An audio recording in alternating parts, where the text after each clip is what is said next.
Okay. Kat, thanks for sharing your story. So maybe you can tell us who you are and what you do for the chapter. Okay. My name is Hindmand. I am the Director of Readiness and Response at the Greater Chicago chapter.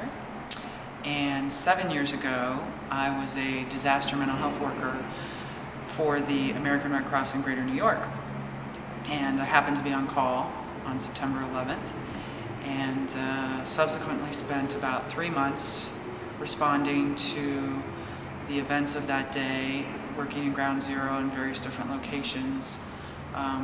One of the stories I wanted to just share was a time when I was working at Ground Zero and I was checking in with the construction workers and all of the volunteers down there and staff, and just trying to make sure everyone was okay emotionally and asking them, if I could get them anything, just trying to meet their basic needs. And the response I kept getting from people was, I need chapstick and I need chocolate. So it became my mission to acquire chapstick and chocolate for all of the workers who had requested it.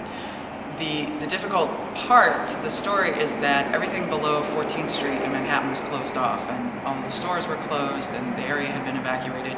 So finding chapstick and chocolate it was a very difficult endeavor, to say the least. So I won't tell you how I did it, but I did manage to acquire chapstick and chocolate, and I passed it out to the folks on the pile as they were referring to it. And folks were just so grateful, and it really made their day.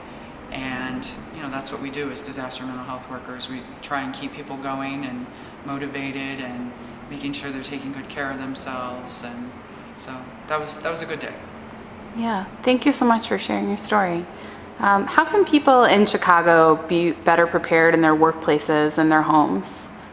I think probably the best thing to do is to look in our website under the Be Prepared section. There are tips on everything from working in a high-rise building to general fire safety in your home to pandemic flu preparedness, preparing for tornadoes, having a disaster supply kit. There's a plethora of information on our website. I would really encourage folks to check into it.